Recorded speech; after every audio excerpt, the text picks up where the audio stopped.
गोटे रातिर कथा शीत दिन आसी जिबारु जंगल भितर जोर शीत हबाकु लागे।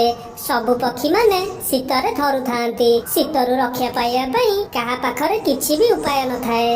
बाप रे कि शीत! आज रातिटा मु जदी बंची गली काली आउ ए जंगल ले मु बिल्कुल भी रहिबिनी। मरी गली ए शीतरे मु। हे प्रभु ए शीत दाउरु मते रक्षा कर। तापरे राति पाही गोटे सुंदर सकाळ हेई जाए। जहा हो मु तो बंची गली। जाउची अन्य पक्षी मानक पाखकु जाई देखे सेमाने शीतर रक्षा पाइया पई कोन उपाय सब करिसंती। तापरे काळू काऊ डेरी न करी रघुआ पारा पाखकु पळाए। जाइलु काळू काली राति रे तो मु पूरा मरि जाई थांती। जहा हो ठाकुर मते बंचेई देले। एते शीतरे तो जंगल ले रही हबनी। हमकु किछि ओटे करियाकु पड़िबो। हां रे रघुआ भाई काली राति रे जो शीत कहनी मो अवस्था भी 12 बाजी जाईजी। ए शीतर रक्षा पाइया पई मते किछि बाट देखा जाउनी। चाल देखिया रानू चढ़ी पाखकु जिबा।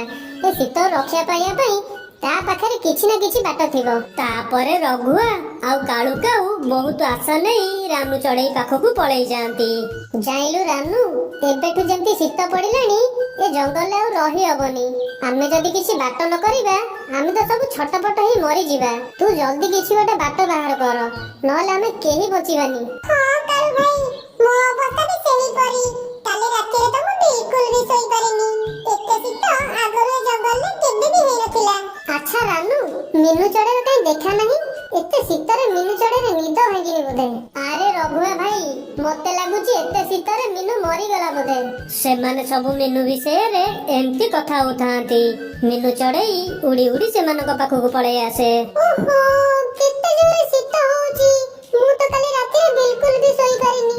आज सकाळ सकाळ टिके जा मु सोईची। मते लागुची एते शीतरे हमें समस्त मरि जिबा। एठारु किछि दूर रे गोटे पहाड़ी जंगल अछि। आ मु सुनिछि से पहाड़ी जंगल ले शीत कोड़े बहुत कम हुए। चला हमें समस्त से पहाड़ी जंगल को जिबा।